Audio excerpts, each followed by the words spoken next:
통해서 은혜를 좀 받고자 하는데요. 요한일서 2장 14절 보시면 청년들아부터 제가 읽겠습니다.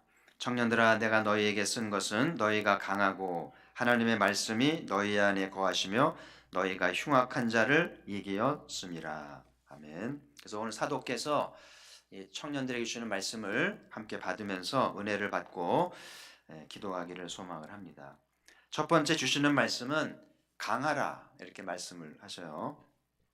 하여튼 청년의 때는 몸이 건장할 때죠. 전성기 아니에요. 이 근력이나 이 힘이, 에너지가 제일 정상이라고 봐야 되겠고요. 청년들 중에 배 나온 애들 거의 못 봤어요. 청년인데 배가 나오면 조금 애늙은이 같지 않아요? 보통 청년들은 이렇게 배가 별로 안 나올 만큼 이제 식스팩도 있고 굉장히 건장한, 그래서 하여튼 잘 먹고 하루 3끼가 모자라죠. 그래서 중간중간에 또 먹어야 되는 때잖아요. 하여튼 몸의 건강은 뭐 아무리 강조해도 지나치가 않는데, 그렇다고 해서 청년들이 다 건강한가 하면 그것도 아니에요. 청년들 중에 지병도 많고요. 선천적으로 병도 많고 약 먹는 애들도 많고요. 뭐 시력장애, 위장장애, 뭐 여러 가지 심장장애 뭐 그래가지고요. 연약한 애들도 많은데, 어쨌든 이 몸을 잘 관리하고 건강하게 유지하는 것은 굉장히 중요한 그런 생각이 드는데, 근데 오늘 사도가 말하는 강하라고 하는 것은 몸도 강해야 되겠지만, 사도가 말하는 것은 속사람, 성경이 말하는 속사람은 내면, 어떤 마음을 얘기하는 거겠죠. 우리가 흔히 이제 멘탈에 문제가 있다고 그러잖아요. 멘탈은 마음의 영역을 얘기할 텐데, 오늘날 이 사회를 보면 이 멘탈이 이제 문제 있는 사람들이 문제를 일으키잖아요. 예를 들면 애인이 변심했다고 찾아가서 복수를 합니다. 애인이 배신했으면 딴 여자 만나면 되는데 굳이 찾아가서 해코지를 하고 살인하는 것은 멘탈에 문제가 있는 거예요. 이유 없이 길을 가다가 묻지마 폭행을 해서 살상을 하고 막 피를 흘리게 합니다. 멘탈에 문제가 있는 거예요. 그리고 아내를 죽이고도 아무런 죄책감을 느끼지 않아요. 이런 시대가 됐기 때문에 오늘 사도께서 강하라고 말하는 것은 이 속사람을 건강하게, 건강한 멘탈을 가지라는 거 아니겠어요? 그러니까 감정 조절을 못하니까 이런 사건들을 막 저지르는 거예요. 험한 세대입니다. 그래서 우리 모두의 마음에는 자아라는 게 있잖아요. 자아가 있어서 이 자아가 나를 컨트롤하고 나를 건강하게 유지해 가는데, 어떤 자아가 들어있냐에 따라서 이제 자존감이 높기도 하고 자존감이 낮기도 하겠죠. 그래서 마음이 강건하다고 하는 것은 건강한 자존감, 높은 자존감으로 씩씩하게 하나님의 사역자가 되라는 말씀 아니겠어요? 근데 오늘날 현대인들을 보면 이 속사람이 중요한데 너무 겉사람이 투자를 좀 해요. 그래서 이제 성형 수술도 하고 또 뭐 이렇게 좋은 옷, 좋은 차, 겉으로 화려한 걸 꾸미는 경향이 있잖아요. 그 속사람을 꾸미고 속사람을 강건하게 하는 데는 좀 이렇게 좀 무관심하고 투자하지 않는 것을 보게 되거든요. 그래서 겉은 화려하고 겉은 멋있어 보이고 인물도 좋은데 멘탈에 문제가 있고 자존감이 연약해서 쉽게 넘어지지 않아요. 그래서 결국은 경쟁에서 밀리고 그렇게 또 성취감이 떨어지게 되는 것이죠. 뒤처지게 되지 않겠어요? 그래서 사도께서 교회 젊은이들이 속사람이 강건해야 세상을 변혁하고 하나님 나라를 만드는데 어떻게 해야 마음을 강하게 하고 자존감을 높일 수 있을까? 마음은 보이지 않잖아요. 정말 전문 영역이기 때문에 쉽지 않은 것인데, 오늘 성경의 말씀을 통해서 이제 어떻게 해야 마음을 강건하게 하는지, 요즘 시편 18편을 읽고 있는데 그 다윗의 마음에 보면 한번 따라합시다. 하나님은 나의 요새시요 나의 산성이라. 그러니까 다윗은 자기 안에 요새를 가지고 있어요. 아무도 침범할 수 없는, 아무도 넘볼 수 없는 산성을 가지고 있습니다. 이게 뭐냐면 하나님 신앙이에요. 그래서 하나님을 모시고 하나님과의 은밀한 사귐을 하면서 마음의 요새도 산성도 갖고 있기 때문에 그 자존감이 흔들리지 않아요. 자존감을 빼앗기지도 않습니다. 누가 다윗을 함부로 할 수 있겠어요? 다윗이 요새를 지어놓고 그 속에 들어가서 하나님과 사귀면서 자존감을 지키고 멘탈을 강하게 합니다. 그래서 최고가 되고 열방을 다스리면서 메시아의 조상이 된 것 아니에요.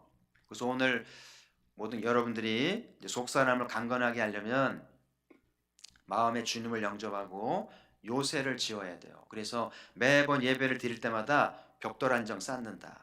이렇게 생각하시면서 예배를 드리면서 계속 요새를 완성해 가시고 산성을 완성해 가시면서 거기서 주님과 은밀한 교제를 하게 되면 우리 자아가 거듭나게 되고 또 회복도 되고 강건하게 되면서 세상을 변혁할 만큼 위대한 자아가 된다는 것이죠.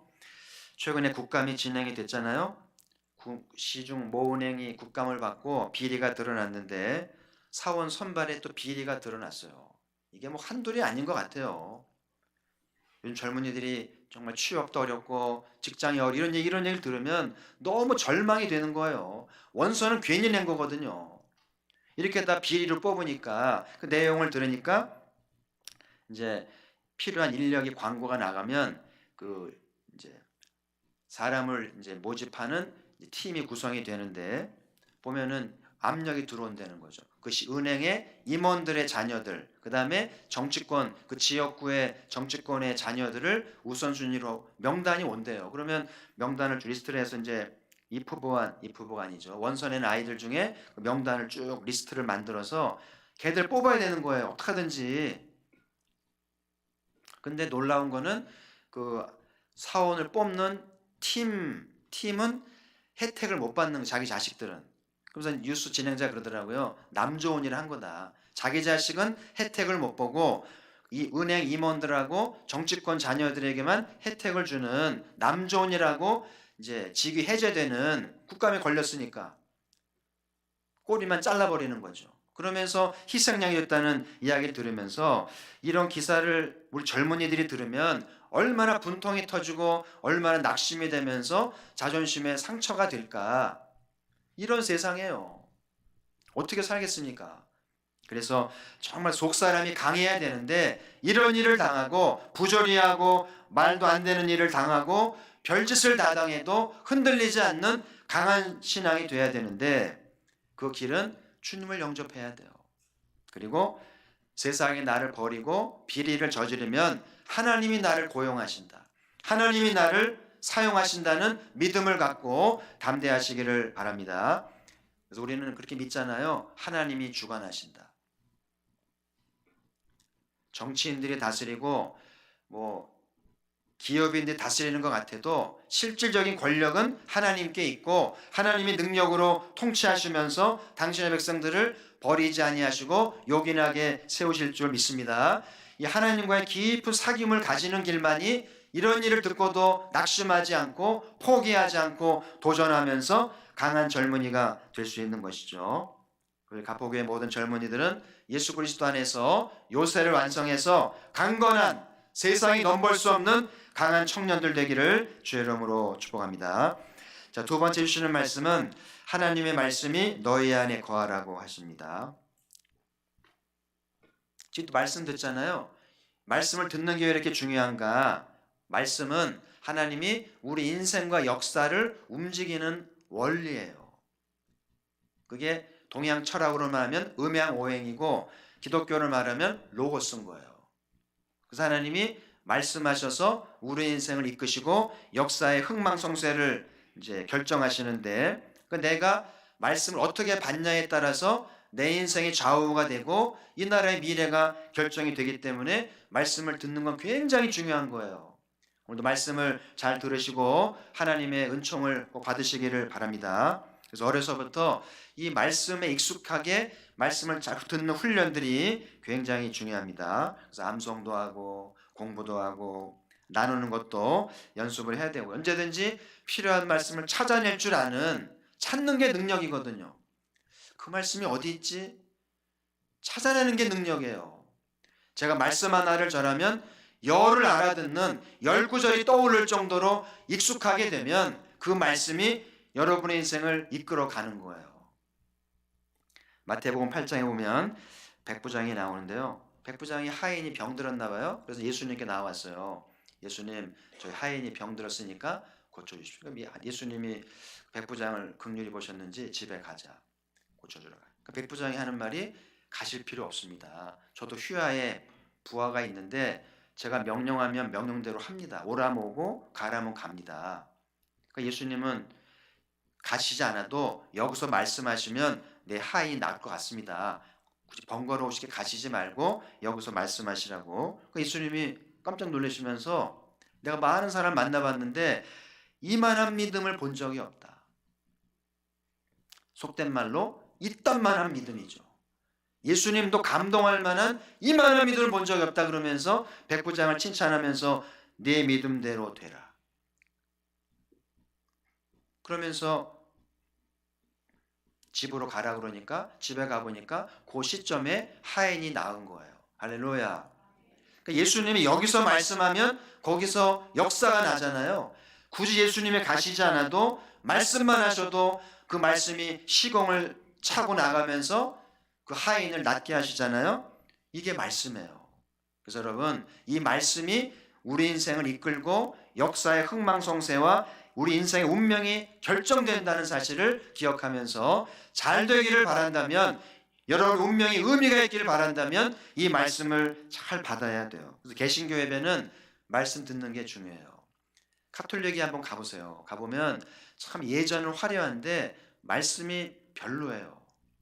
원고 읽습니다. 위에서 내려온 지침 하면 5분 10분 읽는데요. 크게 와닿는 게 없더라고요. 개신교 예배는 성전도 허름하고 예전도 그냥 평범한데 개신교 예배는 말씀이 비중이 크잖아요. 그래서 말씀을 잘 경청하고 말씀을 잘 따를 때 이제 우리 운명이 바뀌고요. 인생길이 달라진다는 거예요. 수박 겉핥기란 말 있죠? 수박 겉핥기 안 하잖아요. 수박은 쪼개서 먹어봐야 되는 거지 뭐라 수박 겉을 핥습니까? 근데 이 말을 왜 하는 거예요 사람들이? 어떨 때 수박 겉핥기 한다고 그래요?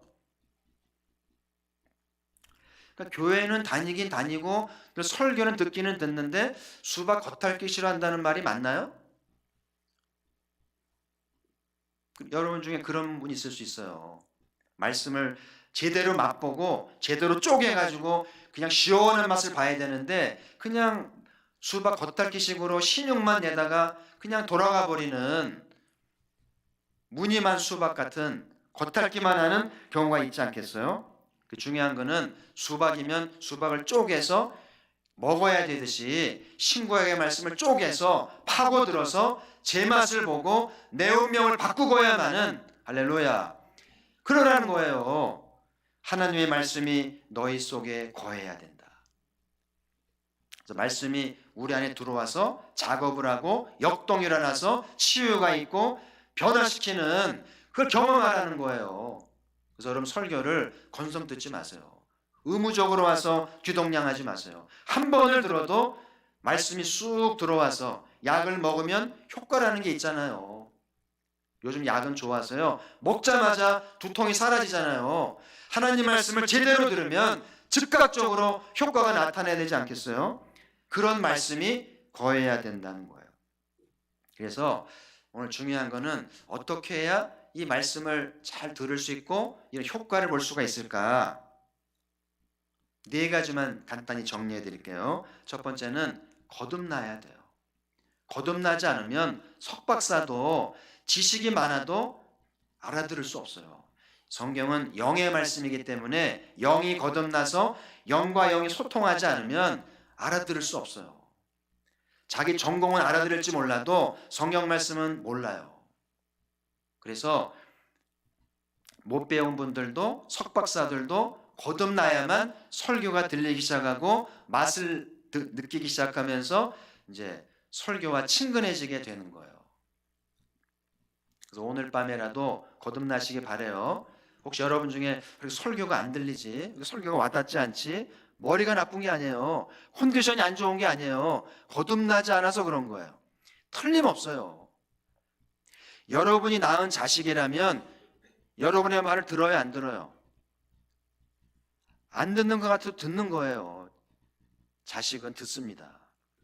그런 것처럼 거듭난 백성은 아버지의 말씀이 들리기 시작을 하고 와닿기 시작을 하는 거예요. 그래서 거듭나는 순간부터 말씀과 이제 가까워지면서 은혜를 받고 쏙쏙쏙 이제 영의 양식이 되면서 거듭나기 시작, 이제 자라가기 시작을 하는 거죠. 하여튼 제일 중요한 게 거듭나야 돼요. 거듭나면 말씀이 들리기 시작을 해요. 두 번째로는 이제 말씀의 맥을 좀 알아야 되는데, 성경이 어려운 책이에요. 이게 번역된 책이기 때문에, 또 한자 책이기 때문에 요즘 애들 한자 모르잖아요. 성경을 너무 어려운 책이에요. 그래서 이제 말씀을 제대로 받고 운명을 바꾸려면 성경을 좀 맥을 잡아야 돼요. 그래서 신약은 어떻게 돌아가고 구약은 어떻게 돌아가고 또 구약과 신약 어떻게 맥이 연결이 되는지에 대해서 기본적인 좀 스터디를 해야 말씀이 들리는 거거든요. 그래서 어성경을 한 분들의 얘기가 어성경을 하니까 목사님 설교가 또 다르게 들리더라. 그렇잖아요. 좀 알고 들어야 와닿고 받을 것이 있는데 모르니까 다 흘려버리는 거예요. 그래서 여러분, 설교를 듣는다고 되는 게 아니고 설교를 듣기 위해서 그런 작업을 하고 연구하면서 배경을 알고 좀 맥을 잡아야 오늘 말씀이 어디에 있는 것이며 어떤 의미가 있는지를 찾는다고 하는 사실이기 때문에 좀 수고하셔야 돼요. 아시겠죠? 수십 년 설교 듣잖아요. 개신교의 약점이면서도 강점이면서도 치명적인 약점이에요. 수십 년 설교를 듣는데 이렇게 안 바뀔 수 있나요?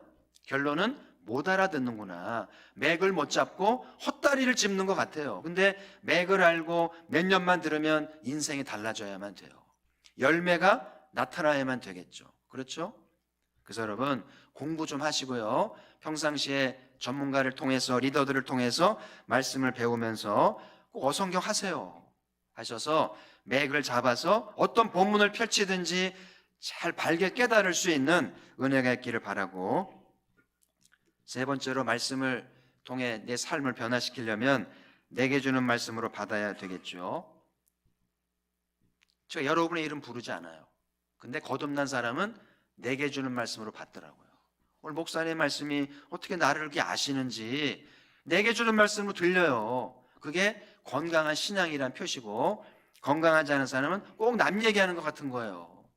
그리고 또 지나 잘하지. 그 목사한테 할 소리입니까? 지나 잘하지. 그건 하나님에 대한 불충입니다. 하나님을 모독하는 거예요. 저는 제가 알아서 합니다.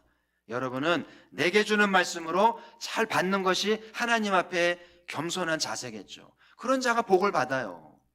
마지막으로 말씀에 순종해야 되겠죠. 좀 부담스러울지라도 순종할 때 하나님이 기뻐하시면서 우리의 인생을 바꾸어 주시는 거죠. 이제 겨울이 다가오는데요. 겨울잠을 자는 짐승들 있잖아요.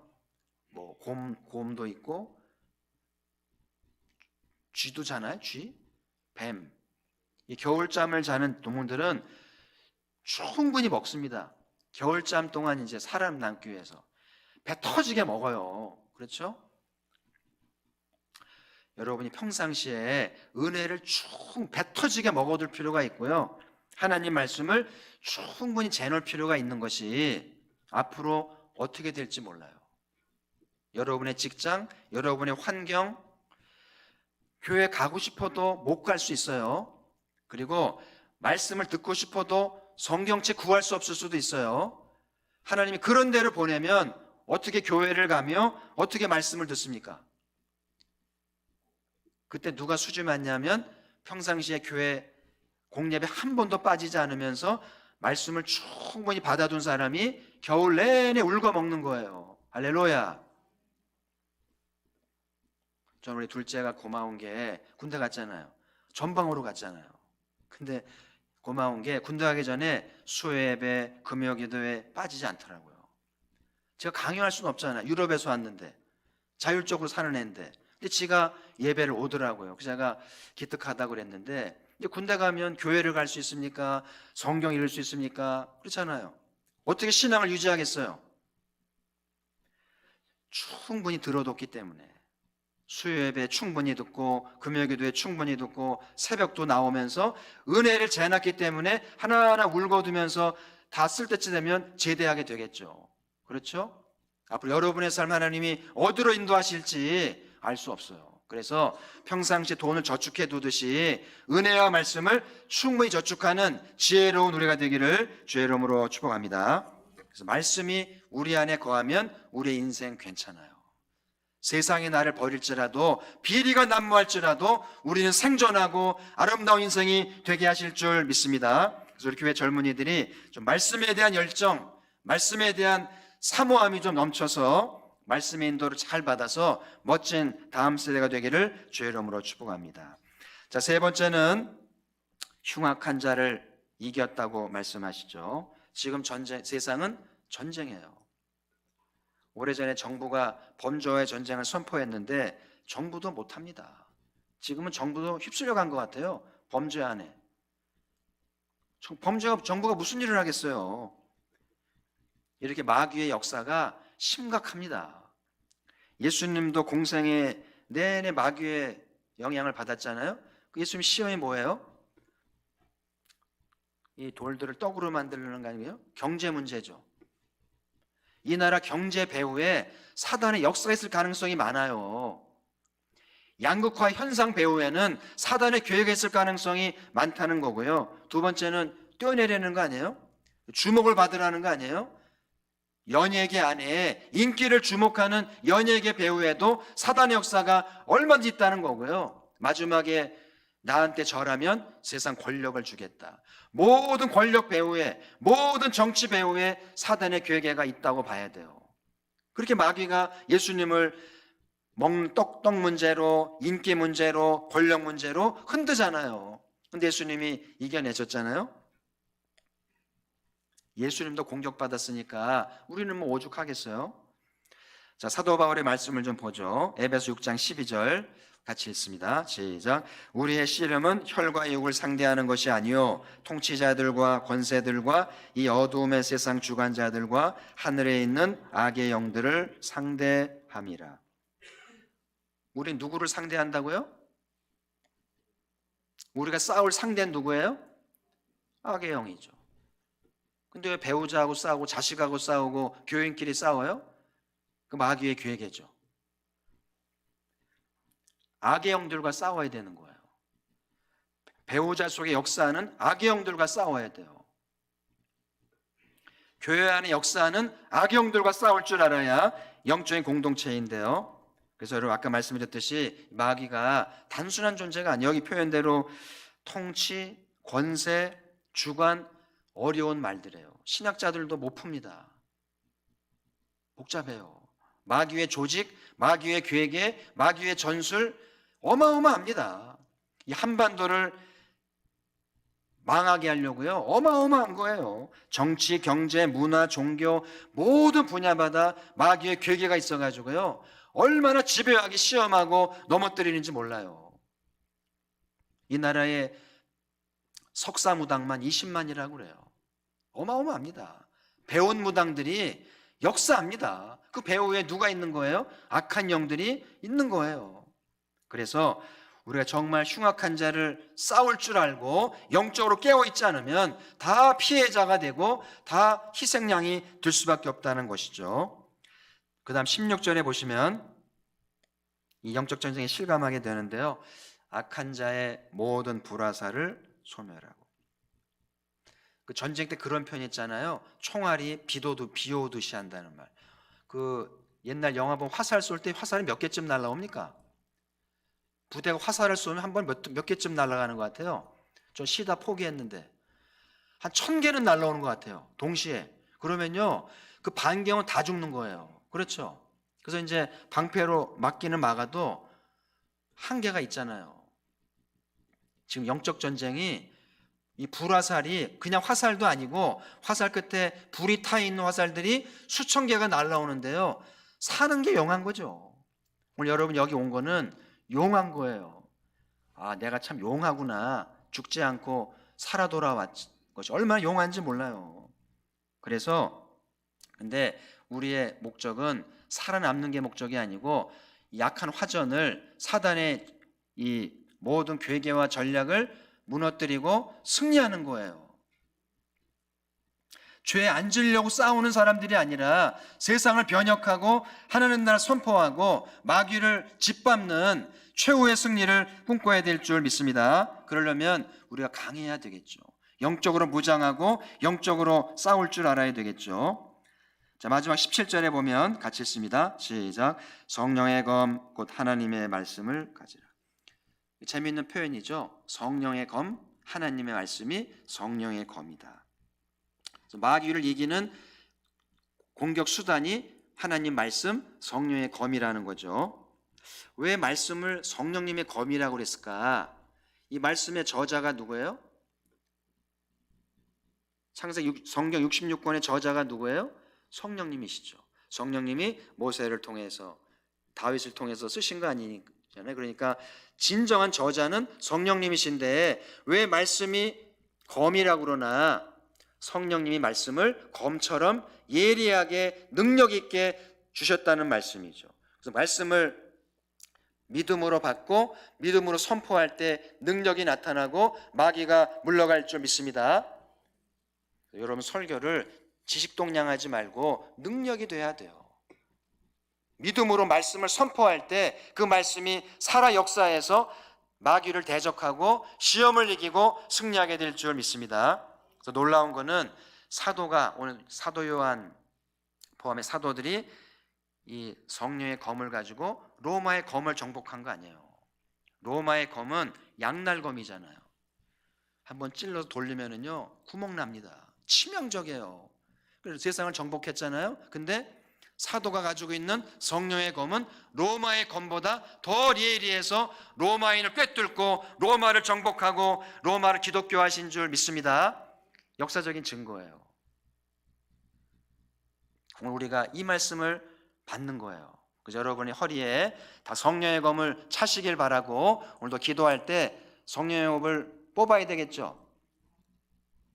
뽑아서 휘둘러야 돼요. 그래서 마귀를 대적하고 괴계를 물리치고 못된 것들을 단칼에 척결을 해서 교회를 사수하고 하나님 나라를 선포하고 묶인 자들, 억눌린 자들을 해방해야 될 줄 믿습니다.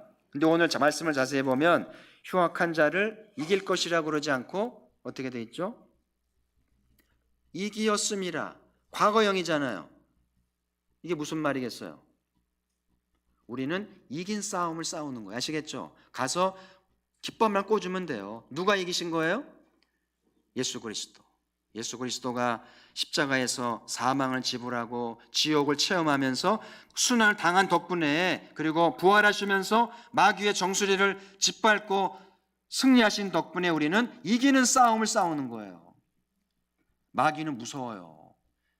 정사와 권세가요 어마어마한데 우리가 두려워하지 않는 것은 우리가 능력 있는 게 아니라 예수 그리스도를 믿기 때문이고 성령의 검이 있기 때문이라는 것이죠.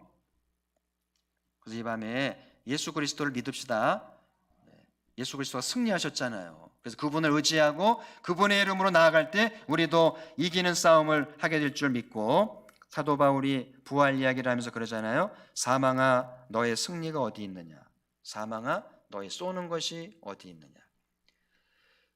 마귀가요 사람을 제일 얽어매는 수단이 뭐냐면 죽음입니다. 너 죽을래? 다 죽음을 두려워해요. 많이 가진 자일수록, 권력을 쥔 자일수록 더 목숨이 아깝잖아요. 근데 마귀가 조금만 여차하면 너 죽을래?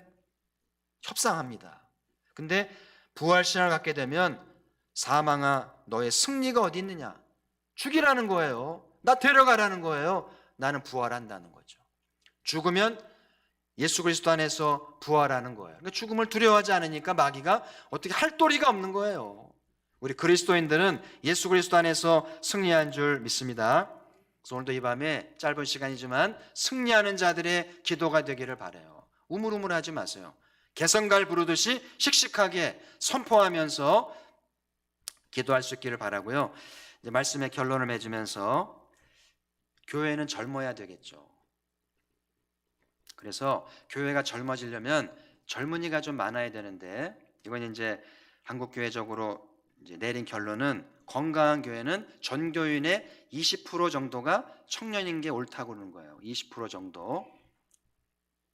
전에 사랑의 교 목사님 심호할 때는 그 고직한 유명한 간사가 이제 청년 사역을 했는데 청년들이 수천 명이 모이니까 목사님 지령을 내렸잖아요.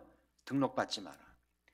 20%를 넘어서 가지고요. 과반수로 가니까 목사님이 겁이 난 거예요. 그래서 고직한 선교사 불러가지고 더 이상 등록받지 마라. 수평이동 받지 마라. 그래가지고 유명한 사건이에요. 그래서 애들이 왔다가 다 집에 간 적도 많아요. 그래서 건강한 교회는 전교인의 20% 정도가 있는 것이 건강한 이제 구성비라고 얘기를 하는데, 또 한 가지 교회가 젊다는 것은 교회 모든 일꾼들이 청년의 마음으로 일한다고도 봐야겠죠. 아브라함은 75세에 부름 받았어요. 모세는 80세에 부름 받았잖아요. 정말 나이는 숫자에 불과하다고 말해야 되겠죠. 은혜 받으면 나이는 중요하지 않아요. 지금 우리 교회 보면 교회 하자 보수하고 청소하고 꾸준히 일하는 분들은 누구예요? 고넬료가 합니다. 고넬료 몇 세예요, 연세가? 저 박집사님 머리가 허여신 분이 앞장서잖아요.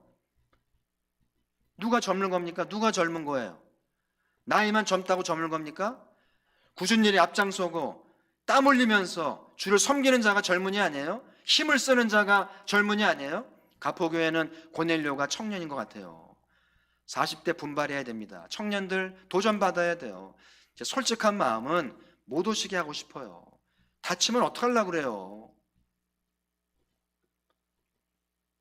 교회가 젊어진다는 것은 나이도 젊지만 나이는 숫자에 불과한 걸 알고 열정을 불사르고 받은 바내대로 충성하는 것이 젊은이인 줄 믿습니다. 그래서 가포교회가 오랜 세월이 지날수록 젊은이 교회가 되길 바라고요. 여러분의 신앙이 노화되지 말아야 돼요. 몸이 노화되어 가잖아요. 신앙이 노화되어 가면 안 돼요. 형식만 남고 껍질만 남고 열정도 없고 의무감만 남고 아무 의미 없어요. 제가 오래전에 휴가 때 영락교회를 갔는데 2층에서 예배 드렸거든요. 그 내려다봤더니 1층이 머리가 허연 거예요. 충격받았어요, 제가. 우리 교단을 대표하는 교회가 노인네 교회가 됐나? 그때 교회가 어지러웠거든요. 젊은이 다 나간 거예요. 노인만 내 교회인 거예요.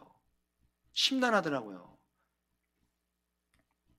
그래서 많은 분들이 얘기하기를 한 목사님 계실 때, 한경진 목사님 살아 계실 때 교인들을 동서남북으로 동영락교회, 서영락교회, 북영락교회, 남영락 네 교회로 나누었어야 영락교회가 힘을 얻을 텐데 이 비만증이 걸려가지고 계속 갈등을 겪으면서 머리가 허해진 거예요. 안타까운 일입니다. 우리 장로교단의 상징적인 거예요. 우리 가포교회가 이런 현상을 본받지 않기 위해서는 젊어져야 되고요. 열정이 식으면 안 되고, 그래서 하나님이 역사하는 그런 건강한 공동체 젊은이의 교회가 돼야 할 줄 믿고요. 성인병 걸리듯이 병 걸리면 비만증에 빠지면 아무 소용없다고 하는 것이죠. 그래서 우리 가포교회가 젊은이 교회가 되려면 젊은이들이 오고 싶은 교회가 돼야 되겠죠. 젊은이들이 뭘 좋아하나요? 어떻게 해야 젊은이들이 경남대들이 가포교회에 몰려올까요? 젊은 애들은 카페를 좋아해요. 교회 카페가 있어야 돼요. 그리고 도서관도 있어야 되겠죠. 경배와 찬양을 할 수 있는 예배실도 있어야 되겠죠. 그리고 배움의 기회를 제공해주고 열방을 경험할 비용을 대주고 투자가 돼야 애들이 오겠죠. 그리고 자기들만의 아지트도 필요한 것 아니에요? 지금 가포교회는 애들이 얼마나 오고 싶어하는 교회인지 생각해 봐야 돼요. 이 댓글에 모텔 많은 거 아시죠? 전도팀 나가서 지역 맵을 했는데요. 모텔이 몇 개더라? 저 해안도로까지 해보니까 40몇 개더라고요. 이 도시가 망하려니까 모텔이 막 성행하는 거예요. 모텔에 노인들이 드나들겠어요? 젊은이들이 드나들겠어요? 여기 얘기해 보세요. 좀 가봤어요? 니네들이 갔다 오는 거 아니야, 모텔? 돈도 많아요. 이 수많은 모텔 속에 로뎀, 젠이 있는데요. 이런 생각이 들어요. 골리앗 앞에 다윗 같아요. 무슨 힘이 있겠어요? 찍소리도 못하죠. 근데 놀라운 거는 이 다윗이 골리앗을 이겼다는 거죠. 이 작은 로뎀과 작은 젠이 수많은 모태들, 골리앗 같은 모태를 정복하고 이겨낼 수 있다면 하나님 나라가 선포되지 않겠어요? 젊은이들의 작은 공간이 신마산을 변화시킬 줄도 모르겠다. 이거 하나님의 방법이겠죠. 그래서 우리 어른들은 나이를 잊으시고요. 몇 살이세요? 연세가 얼마 되세요? 그러면 40 빼세요. 전 20살도 안 됐습니다. 여장로님 연세가 어떻게 됩니까? 24이죠? 25살? 청춘이시네. 여러분, 문 대통령이 방북했을 때 능라도에 갔어요. 경기장에. 다 보셨죠? 장면. 그 평양 시민들이 운집해 있는데 훈련받은 당원들이겠죠? 박수를 어떻게 치던가요? 함성을 어떻게 지르던가요? 제가 시간을 재보진 않았는데 1분 이상 하더라고요. 이거 흉내내기 좀 애매한데 누가 한번 해볼래요? 청년 중에 한번 현수가 한번 해볼래? 어떻게 했는지?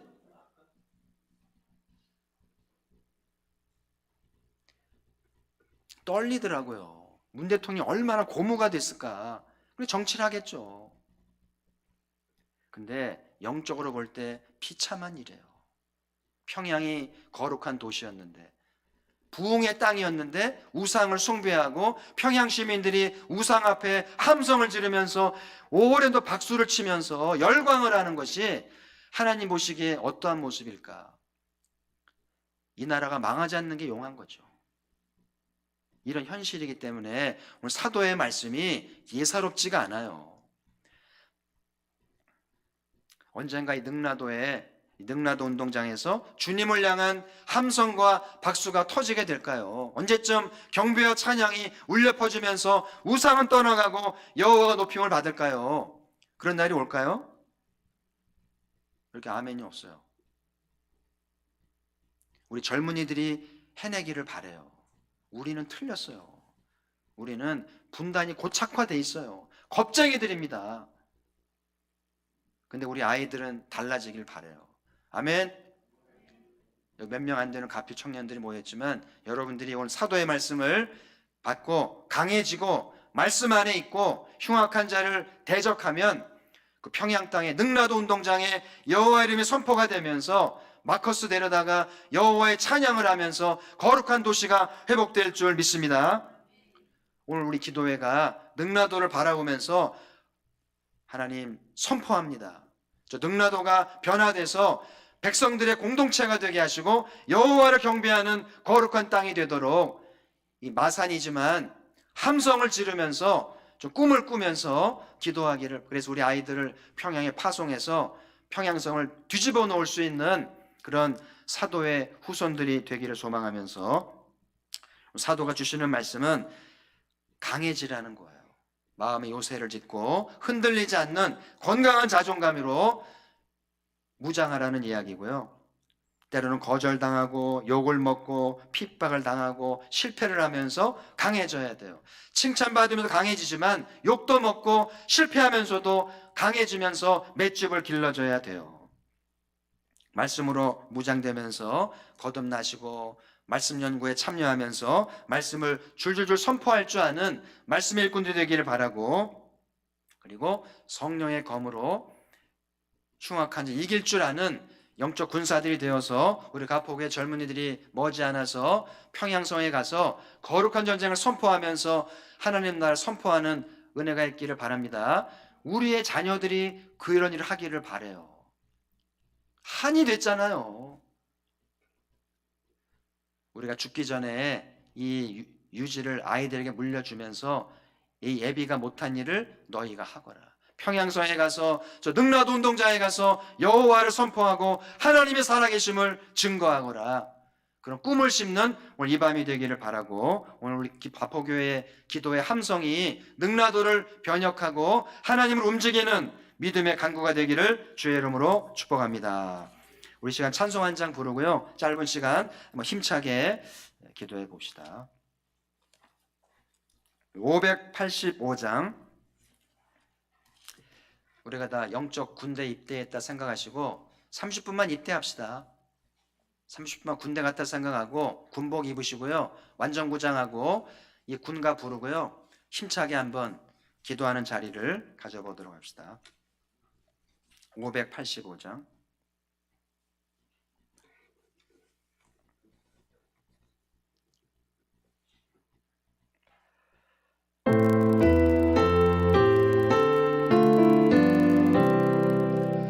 내 주